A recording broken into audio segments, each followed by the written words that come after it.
Hello ladies and gentlemen, and welcome back to another patch notes. This one is going to be patch notes 8.12, the most recent patch as of June 13th. In this one, it's primarily going to be support nerfs to shield characters and shield characters directly to most of them at least. Let's go ahead and jump right into it. Elise is getting a slight buff in her human form movement speed and spider form movement speed and a little bit of damage on her W. This isn't enough to bring her up to the level of early game junglers like Pantheon or Graves. I feel like Elise is still going to be pretty crap. Ezreal is getting a 3 armor nerf, as if that's going to really make a difference. It might affect his early game all-inning, but Ezreal doesn't really all-in people in the early game. He typically just pokes them down to the point where he can't lose the all-in. Kindred is getting some decent buffs all across the board. Massive attack speed buff on her Q, 10% to 25%. That could really make her beat a lot of people when she's level 2 with red buff.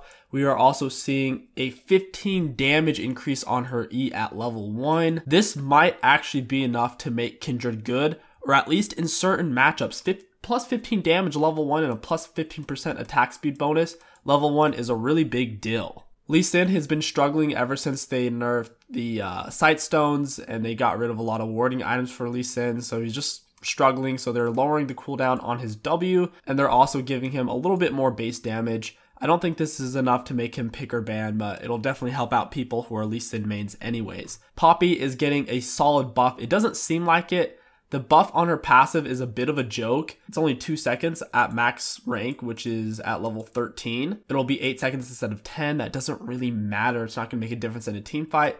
The one thing I am excited about is she's getting a 1 second reduction on her Q, which is really cool at all ranks, which is something to care about. She's also getting a ratio buff from 0.8 to 0.9 attack damage, which is noteworthy because her Q procs twice. It's the initial impact and then when it blows up. So that 0.1 increase is actually a 0.2 if you can land both parts of it. Definitely keep an eye out for Poppy. I think she's still going to struggle against matchups where her opponents go Conqueror. People like Irelia are still going to be giving her trouble if it is higher elo. And lower and mid elo though, I feel like Poppy will be a viable choice against many bruisers. Holy crap, they want Rumble to be very, very strong. They're giving him plus 20 to the base shield on his W at level 1. Do you know what 100 base shield is? That's enough to block any auto attack at level 1, 2, or 3 pretty much, and part of a spell. So just by using your W, you're getting movement speed, you're blocking a full auto attack and part of a spell, and they're increasing the shield ratio on it. If that wasn't enough, they're also giving his ultimate a massive buff on its base damage and scalability. Its base damage is going from 1,200 at max rank to 1,400. That's a 200 damage increase, plus the scaling ratio is going from 1.5 to 1.75. Rumble is going to be a menace in the early and late game now. Definitely keep an eye out for him. Sejuani has been super shit because she's really good in high elo and in the pro scene. She has a lot of lockdown, a lot of overall damage if you can land your spells. And they wanted her to be weak because they wanted to kill the tank meta and make it more bruisers or early game champions in the jungle. This is overall a buff for her. The most noticeable thing that they're changing is they're giving her some AP scaling, and now they say they want you to build AP items on her maybe. I don't think you're going to see her build AP items in high elo. I think maybe in lower or mid elo where there's smurfs, they might go AP and just one-shot people. This might also lead to some Sejuani mid situations. Adding essentially 0.8 AP scaling onto her W is huge because it's on the first swing you get 0.2, on the second swing you get 0.6. That's a 0.8 right there. We're also seeing her E getting a buff by making it have no cooldown on non-champion units. So if you're using it on monster camps or anything like that, I suppose this will be helpful. Talia is really crappy right now. The only place you can play her viably is in the jungle. Funny enough, because her Q does a lot of damage to champions. Mid lane, she's not really good because she has no wave clear anymore because they took away the AoE on her Q. They decided, you know what, it's a little too strong. We want to nerf it to hurt Talia jungle, even though she's not viable in mid lane, instead of just giving her a little bit of AoE or something of that kind back. York is getting a joke of a buff. Nerf across the board to shielding champions and their items. The first one we see here is Janna. Her shield now decays after 0.75 seconds. So not even after a second does her shield start to break down and get weaker and weaker. I think this is really good. Janna mains aren't going to see a huge difference because if you time your E to block a big spell, ability, or an auto attack, it's still going to do what it's supposed to do. But if you're a bad Janna who just blindly puts shields on people, and since they last forever, they're still useful,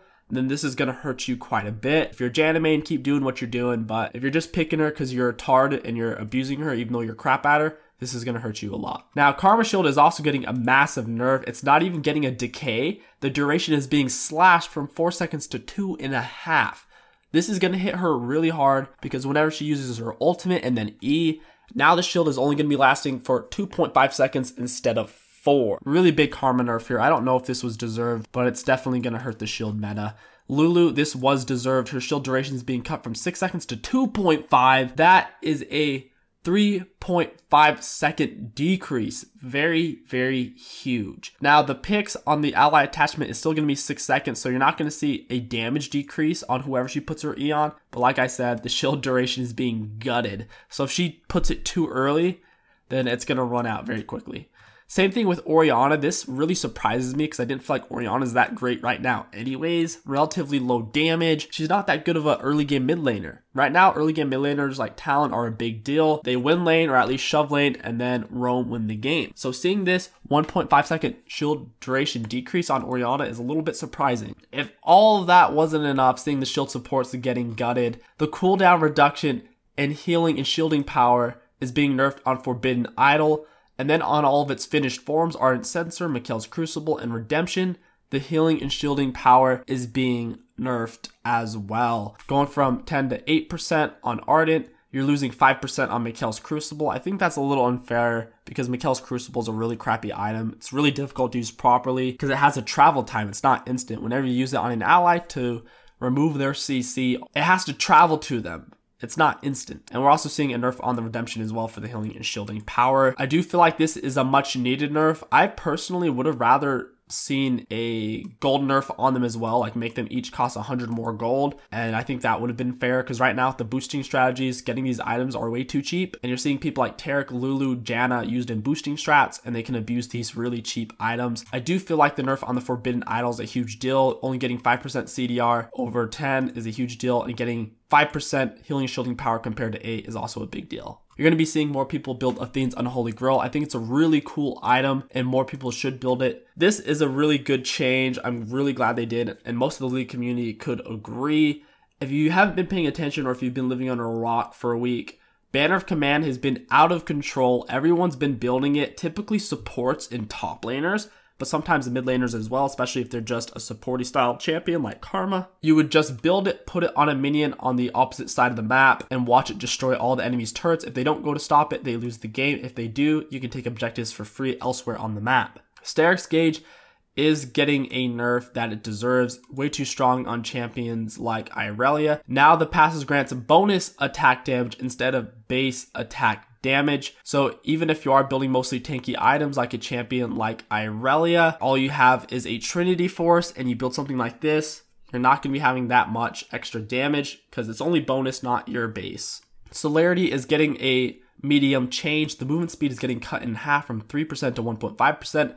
However, the AD and AP ratio that it scales off of are being doubled. For champions that work off a lot of movement speed, maybe like Aurelion Sol or a Hecarim, this could be a big deal. I'm not sure yet. And in the domination tree, we're seeing Hellblades get a considerable buff since it was a turd of a rune on release. I still don't think Hellblades is going to be picked very often. Most top laners are going to keep taking Conquer for the OP true damage and the base attack damage it gives, which is retarded, to put it lightly. So the only people you're going to see taking Hell of Blades are maybe a few different junglers, maybe something like a Twitch, or maybe a Cheese AD carry in the bot lane, maybe something like a Vayne. The last two things to mention is emotes are now cheaper. Very aids, I mute these anyway, so this won't affect me in the least. The final thing I want to mention are two skins coming out here, and they're chromas for both skins. Riot is getting really big into chromas because they know it's an easy way to make money. Because if somebody is a skin fanatic or that champion fanatic, odds are they're gonna buy the chromas, which is just extra money. Why not? It's just a chroma coloration of the original, very easy to make, doesn't take the designer very long to do at all. And what we're looking at here is soccer player Lee Sin, who in my opinion looks like a really butch female soccer player. It almost looks like he has boobs, and the way they did his lips looks very female. I'm not a big fan of this. I feel like they could have done this a lot better. It might just be the angle though. And then we have Soccer Ball Rammus, which I think is pretty cool because it makes sense with his Q. And that is going to wrap up this video. If you guys enjoyed these patch notes and want to support the channel, don't forget to like, comment, and subscribe.